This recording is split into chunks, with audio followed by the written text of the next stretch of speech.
Magandang gabi po sa inyong lahat. Kami po ay nagpapasalamat ngayong gabi sa mga nanonood in replacement po ng ABS-CBN.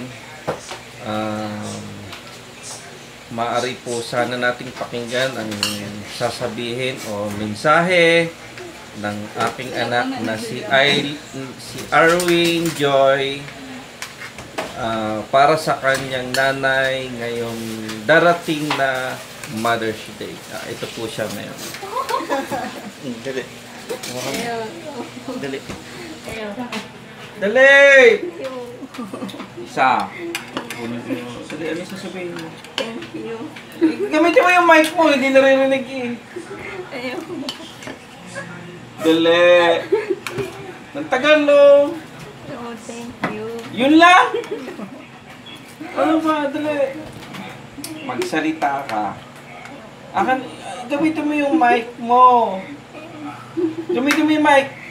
Oh. Thank you. Oh. Hindi mo pang pindutin. Ma-out tayo niyan. Mag-sign out tayo niyan. Huwag mo pindutin. Dali. Ano sasabihin mo? Thank you. Tumarap ka sa camera. Thank you, Mami. Ano? Dali. Sabihin mo. Kailangan pa ba natin na diktahan ka? Dali. Ano sasabihin mo? Thank you. Yun lang. Thank you, thank you, thank you, thank you. Ano yun? Thank you sa ABS-CBN. Dali. Ipopost ko to. Ayun. Oo. Sabi mo muna. Para hindi ko ipost. Dali. Ano mensahe mo? Ha? Thank you. Ano ba yan? Ayaw pong magsalita ni Arwi, so wala po tayong magagawa. Thank you na lang, thank you. Thank you, thank you. Ano yun? Parang thank you, yung ano ng love kapamilya. Thank you for the So, diringgin naman natin ngayon ang mensahe for the love ni Jinky Salva para sa kanyang nanay na nag-aruga sa kanya na isa siyang pasaway na babae na anak. Jinky, ano sasabihin mo? Thank you. Ano ba naman yan? Puro thank you. Naluluha na rin siya, Iyak na rin niya, iyak Di ba man lang kayo makapagpasalamat dahil sa pag-aaruga nila sa inyo, sa pagbibigay ng inyong Si Arvin nga umiyak na eh. pangangailangan, nung bata pa kayo, inaaruga kayo. Ano Ngayon sasabihin palit mo? na ako na nagbibigay ng ano sa kanila eh. Ganon. Ibig sabihin ay napalitan mo na. Hindi pa rin. Ang mga binigay sa'yo. Ikaw na nga, Ganggang. Alam ko, Kamukhain pa ako eh. medyo may pagkabibo ka eh. Ikaw na lang. Kamukhain pa ako eh. Mga mahiyain tong mga... Ako din mayayain. Ito naman yan. Mga ayaw Participate. mag-participate. Sige, ako na lang ang magbibigay ng mensahe sa aking nanay. Okay. Sa lipa na nagngangalang Norma Recinto Teranya. Ngayon pong ako ay may pamilya na at meron din po akong mga anak. Na-realize ko ang buhay may pamilya at na-realize ko rin ang buhay ng ama at ina. Kaya sa aking nanay, Norma, ako po ay hindi ko mababayaran, walang kapalit ang pag-aaruga niyo sa akin na ako po ay sobrang pasaway sa magkakapatid. Kayo po ay lagi kong napapaiyak. Lagi kayong lumuluha dahil sa ramdam ko po na ayaw niyo pa akong mag-asawa dahil sa aking kapugian. At ako po ay medyo nagtatampo rin sa inyo dahil yung tungkol nga sa pag-aaral at saka sa paghihirap natin, pagtira natin sa bukid. Talagang hirap na hirap kami magkakapatid. Hindi po ako nakainom, ngunit ito lang po ang aking masasabi.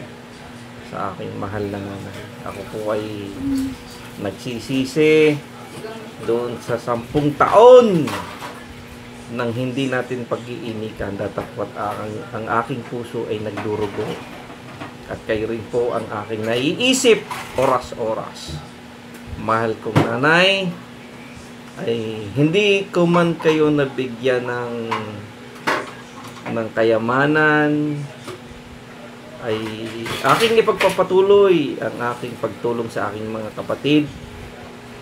Hindi po ito bilang kabayaran sa pag-aaruga niyo sa amin, dahil wala pong kabayaran ang pag-aaruga niyo sa amin, pagpapalaki niyo sa amin, na naging mabubuti po kami at hindi kami nang lalamang ng kapwa. Nanay, I love you very much. Mwah, mwah, mwah. Chup, chup. Na all. At alam ko po na napakahirap din ng inyong pinagdaanan nung kayo pa ay dalaga. Yung buhay nyo na mahirap din. Tapos meron pa kayong ama na laging nagmumura doon po sa mga kwento ninyo. At kahit nga po yung mga kapatid ninyo ay panay din ang na pinapagalitan kayo kapag may mali kayong nagagawa, ay ako po ay siyempre sumasama din ang loob sa inyong mga kapatid, sa aking mga tita at mga tito na iba ang turing sa atin. Ay ngayon parang domino effect na, pati mga kapatid namin ay siyempre wala naman kayong mapaghingaan ng sama ng loob kundi sa amin. Sumasama rin po ang loob namin. Ay hindi ko man kayo na ipadala sa ibang bansa para maranasan man lang ang buhay na pag-alagala, at meron pa kayong anak na may mental disorder. Alam niyo naman na ito'y pagsubok lang sa atin.